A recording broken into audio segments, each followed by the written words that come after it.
आप देख रहे हैं हमारा चैनल राइट टू लाइफ। आज हम सीखेंगे क्या तमाम मुसीबतों के पीछे शैतान का हाथ है। क्या हमारे पे जितनी भी मुसीबतें परेशानियां आती हैं क्या उसके पीछे शैतान का हाथ है। क्या वो सारी मुसीबतें हम पे शैतान लाता है। आज हम इसी पे बात करेंगे। इससे पहले भी मैं 2 वीडियो बना चुका हूँ जिसमें मैंने बताया गया कि शैतान कौन है और शैतान को खुदा ने बनाया है, और दूसरी वीडियो कि शैतान कहाँ रहता है। आज हम बात करेंगे कि हम पे जितनी भी मुसीबतें आती हैं क्या उसका जिम्मेदार शैतान है। खुदा के कलाम से जाहिर होता है कि इब्लीस या शैतान एक हकीकी हस्ती है। वो एक जराइम पेशा गिरोह के सरदार की तरह है जो पर्दे के पीछे रहकर अपने काम कराता है। इब्लीस झूठी निशानियों के जरिए और लोगों को धोखा देकर अपनी मर्जी के काम अंजाम देता है। पाक कलाम में तो उसके बारे में ये भी कहा गया है कि वो रोशनी के फरिश्ते का रूप धारता है। अगर हम दूसरा तस्लीकियों उसका 2 बाब उसकी 9 आयत पढ़े, वहाँ पे लिखा हुआ है, दरअसल बुराई के शख्स की मौजूदगी के पीछे शैतान का हाथ है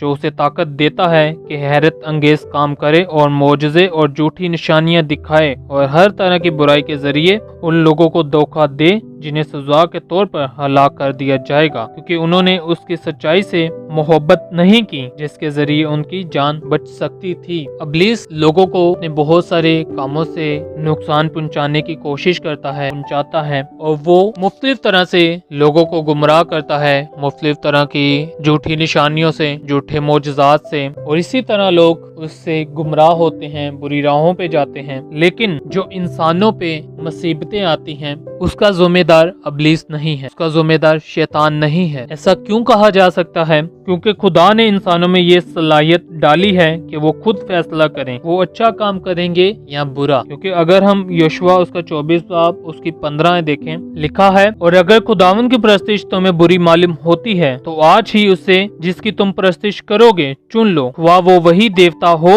जिनकी परस्तिश तुम्हारे बाप दादा बड़े दरिया के इस पार करते थे, या अमोरियों के देवता हो जिनके मुल्क में तुम बसे हो। अब रही मेरी और मेरे घराने की बात, तो हम तो खुदावन की परस्तिश करेंगे। आमीन। आयत से जाहिर होता है कि खुदा को बता रहे हैं तुम देख लो कि तुम्हें किसकी परस्तिश करनी है। शैतान की गलत निशानियों के पीछे, शैतान के झूठे मोजज़ों के पीछे चलना है कि मेरे पीछे ही, मेरी सच्चाई के पीछे चलना है, मेरे कलाम के मुताबिक चलना है। यानी इससे ये जाहिर होता है कि खुदा ने हर इंसान को ये हक बख्शा हुआ है कि वो अपने अच्छे का और बुरे का फैसला कर सकता है, और इससे यही जाहिर होता है कि हम जो भी गलत फैसले करते हैं तो उसके जो बुरे नताइज होते हैं, जो उसके नतीजे होते हैं, वो हमें खुद ही भुगतने पड़ते हैं। और जैसे आप आमतौर पे देखें कि हमारी लाइफ में कभी भी कुछ भी बुरा होता है, अगर हमें कोई सलाह दे देता है या हमें कभी कोई मशवरा देता है, और वो हम पे होता है कि हम उसकी बात को माने या उसकी बात को रद्द कर दे। डिपेंड करता है हम पे कि हम उसकी बात को कितना फॉलो कर। अगर हम उसकी बात को मानेंगे तो वो हमारी मर्जी है, कोई हमसे जबरदस्ती नहीं कहता कि तू ये कर। इसी तरह खुदा भी है, खुदा हमसे जबरदस्ती नहीं करता। खुदा ने हमारे सामने दोनों पहलू रखे हुए हैं, अच्छा भी और बुरा भी। अच्छे का नतीजा भी पता है और बुरे का नतीजा भी पता है। तो हमें फैसला करना है कि हमें अच्छी राहों पे चलना है, बुरी राहों। और शैतान हमारी मुसीबतों की वजह नहीं है, हमारे गलत फैसले, गलत सोच, गलत तरीके हमारी मुसीबतों की वजह बन। आपकी रहनुमाई के लिए मैं एक और आयत पढ़ना चाहूंगा। अगर हम गलतियों उसका 6 बाब उसकी 7 और 8 आयत पढ़े, लिखा है,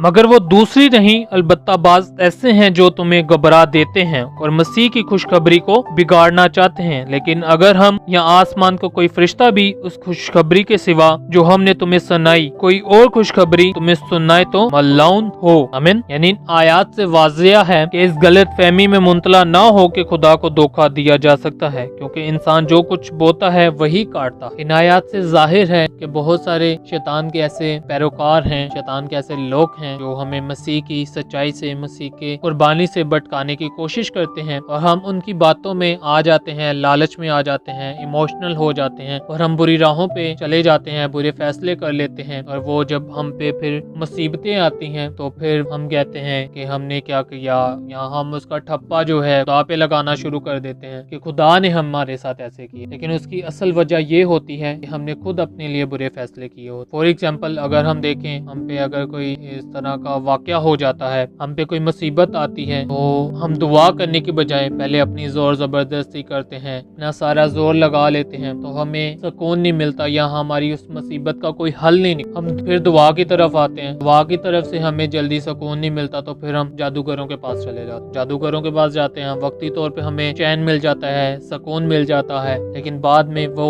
हमारे साथ सारी जिंदगी चलता है और हमें वो चीज सताती रहती है। यकीनन आप आज समझ गए होंगे कि मैं आपको क्या कहना चाहता हूँ या क्या समझाना चाहता हूँ कि जो हमारी मुसीबतें होती हैं वो हमारे अपने फैसलों की वजह से होती हैं, कि हम अपने अच्छे और बुरे का फैसला खुद कर, ना कि खुदा और शैतान। खुदा ने हमें अच्छे और बुरे दोनों में रखा हुआ है, हम अच्छे की तरफ जाएं या बुरे की तरफ, ये हमारी मर्जी, और दोनों का नतीजा भी हमें। मजीद इस तरह की वीडियोस देखने के लिए आप हमारे चैनल को सब्सक्राइब कीजिएगा, वीडियोस को लाइक किया करें, कमेंट करके अपनी राय का इजहार जरूर किया करें ताकि हमें और ज्यादा मोटिवेशन मिले इस तरह की वीडियोस बनाने। और इन वीडियोस को ज्यादा से ज्यादा शेयर किया करें ताकि जिस तरह आप इन वीडियो से बरकत पाते हैं दूसरे भी पाएं। खुदावन आप सबको बरकत।